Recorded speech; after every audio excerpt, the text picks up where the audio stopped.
I've never had my own workshop before. I've always had to share. But of course, I'd want to make some changes, put everything in its proper place. Oh, no, son, please don't touch that. Those are my railroad tools. You can hurt yourself. This will do nicely. Look, careful, son. When you're on the railroad, you have to watch what you're doing.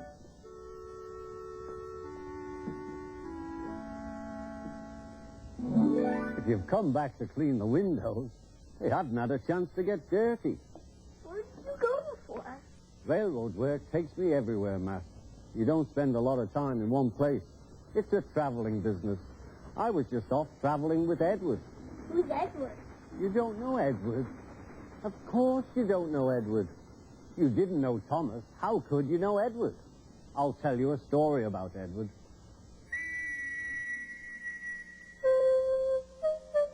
One day, Edward was in the shed where he lived with the other engines.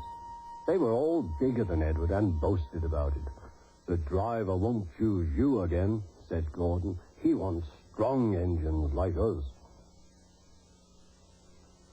But the driver and fireman felt sorry for Edward. "Would you like to come out today?" "Oh, yes, please," said Edward. So they lit his fire, made lots of steam, and Edward puffed away. The other engines were very cross at being left behind.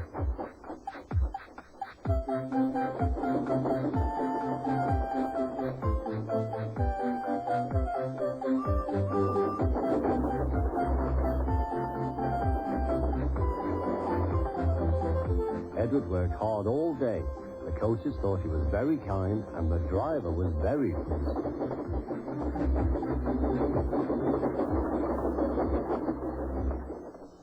"I'm going out again tomorrow," Edward told the other engines that night. "What do you think of that?" But he didn't hear what they thought, for he was so tired and happy that he fell asleep at once. Next morning, Edward woke up to find nothing had changed. Gordon was still boasting. "You watch me, little Edward, as I rush through with the express. That will be a splendid sight for you. Goodbye, little Edward. Look out for me this afternoon."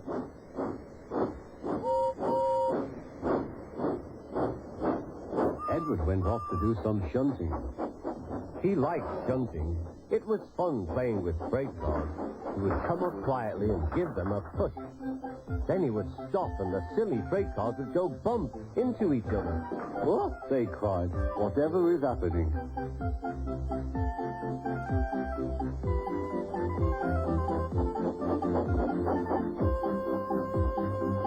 Edward played till there were no more freight cars. Then he stopped to rest. Presently he heard a whistle. Gordon was very cross. Instead of nice shining coaches, he was pulling a very dirty freight train. "A freight train, a freight train, a freight train," he grumbled. "The shame of it, the shame of it, oh, the shame of it." Edward laughed and went to find some more freight cars. Then there was trouble. "Gordon can't get up the hill," the porter called to Edward's driver. "Will you take Edward and push him, please?" They found Gordon halfway up and very cross. His driver and fireman were talking to him severely. "You're not trying." "I can't do it," said Gordon. "The noisy freight cars hold an engine back so." Edward's driver came up. "We've come to push." "No use at all," said Gordon. "You wait and see," replied Edward's driver. They brought the train back to the bottom of the hill.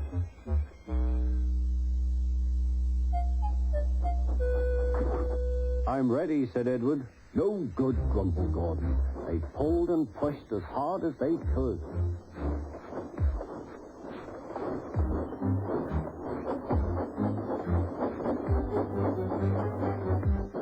"I can't do it, I can't do it, I can't do it," puffed Gordon.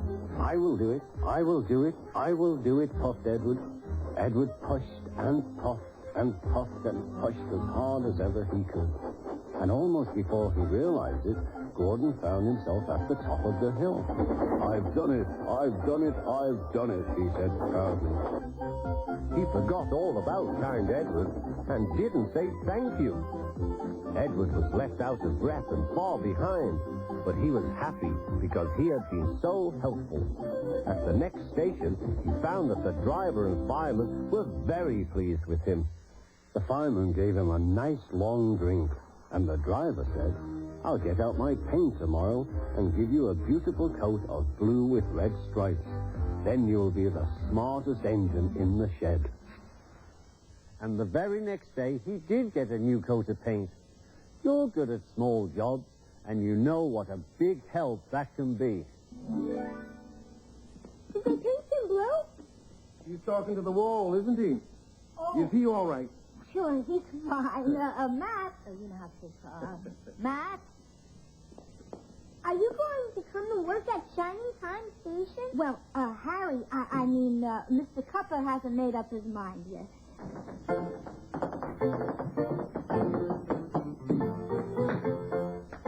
Looks like the station's got herself a passenger.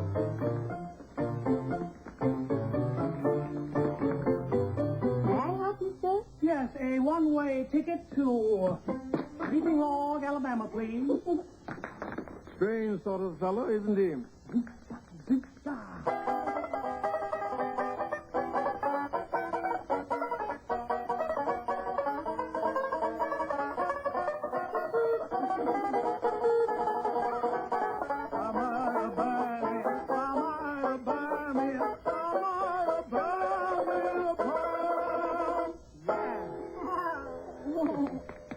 Huh? Time for my happy toes to hit the rail.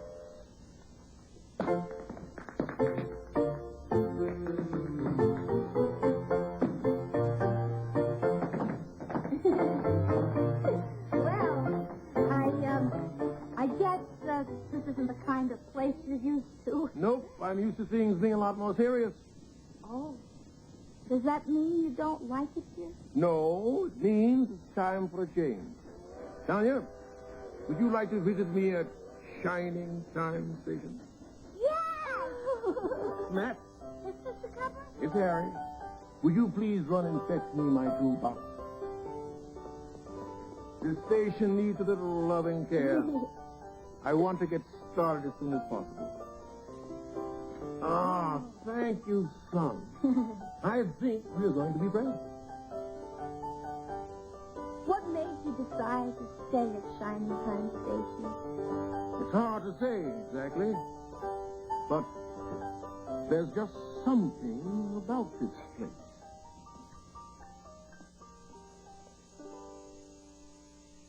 Reach for the sea, reach for the wisdom, go where the rail may run.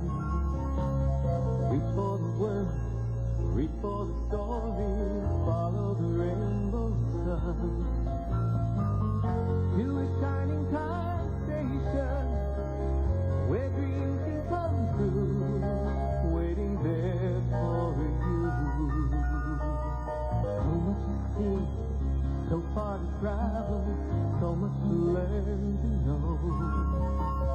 Friends by your side, hope to hold on to, who knows how far you'll go. To a shining time station, where dreams can come true,